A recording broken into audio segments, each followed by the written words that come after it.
Officers inside the jail complex are working 24 hours at a time, even sleeping in their cars to get some rest, all as their lives are at risk as gang violence inside the jail only gets worse. 7 on Your Side investigative reporter Dan Krauth has been looking into the issue for the past few weeks and has this report. Inside the walls of Rikers Island, there is an increase in violence. 7 on Your Side investigates obtained surveillance video of one incident after another. We're not talking about just attacks amongst inmates, but assaults against corrections officers are up by 23%. We feel like we're the forgotten souls. We sat down with 3 officers who say they were assaulted by inmates over the past few weeks, too afraid to show their faces. Why is the officer scared to show their face? In fear of retaliation? Not from the inmates, from the job, from the higher ups. Why do they gotta be scared of retaliation when they just telling their story, when they telling the truth? Feel scared. A 5-year veteran says he's still recovering from his injuries to his face and arm. 2 inmates attacked you, Yes. gang members. Yes. Officer really scared to go back to work because they're out of control. Another officer says he was also jumped by 2 gang members. He literally was choking me for what felt like forever. And a third was rushed to the hospital when he was knocked unconscious by an inmate. I'm scared to go back to the job. I'm afraid. I don't know what's going to happen. There has been an increase in the jail population over the last year by more than 1,800 additional inmates and more than 600 fewer officers who resigned or retired, which means many of them are working double and triple duty shifts. Working that many hours is having a toll on the human body. A federal independent monitor released a report in May saying the chaos and disorder inside the jail is alarming, and since then has said the conditions have only gotten worse. It's affecting inmates tremendously. They're not receiving the service, the mandated services that they should be receiving. The best thing he could have did was make it about the inmates. Oh, the inmates are not getting their services. The inmates are not getting their minimum standards. They don't give a fuck about the officers, but they do give a fuck about those inmates because that's their money. Conditions are really rough. He says he's hiring new officers this fall. We just bumped it up to 600. 600 new officers. The union says they need 2,000 to make this work. I'm supportive of the union. I think that they have raised the alarm on this in a way that is very important for the public to hear. I think the 2,000 number's made up. Out of 2,000, he said, I'm going to give them 600. You couldn't even meet them halfway? Give them 1,000? This nigga never even worked in the jail. He don't even know how the jail run. He don't know. That count is still including officers that is out sick, officers that are MM. MM means medically monitored, means light duty. Light duty means they can't work with inmates.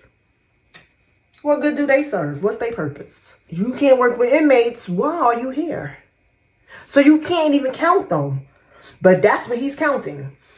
That count that he has is also including captains, deps. It's including all the uniform staff on Rikers Island. Captains not sitting in the housing area watching inmates. Captains are not escorting inmates, running services. It's only officers. So you have to count officers that are full duty. See, but when they hire people to be higher up and they never went through the ranks and never worked in a jail, you don't know what the fuck you talking about. Republican Assembly members is calling on the city to address the staffing and safety crisis at Rikers Island. They held a news conference after going on a tour of the city jail. The Correction Officers Union also says officer headcount has dropped 30% as more than 4,000 officers have resigned or retired since 2019 because of the grueling working conditions. We need more officers.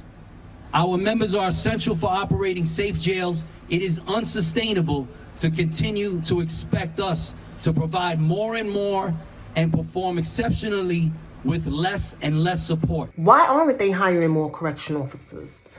It's cheaper to pay somebody the starting salary because the officers with time, they're at 80 or 90,000. So you paying them overtime is killing the bank. But if you get a bunch of new officers and you're paying them $40,000 to start, don't that make more sense? Probably can't get enough people to get a class in there. Don't nobody want to come on their job. They want to blame officers for calling in sick and not coming to work. Niggas is getting hurt. Niggas is getting assaulted every day. Sometimes people be stressed out.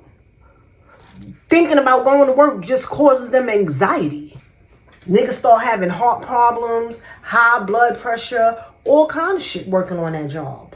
It's bad enough that I'm out there by myself with the inmates. So in that sense, I'm not protected. You know what I mean? Like if something happens to me, or I got one can of mace that is not full because somebody already used it, it's still in rotation until it's empty. And then I'm not protected if I get assaulted. If I get assaulted, nothing is happening to the inmate.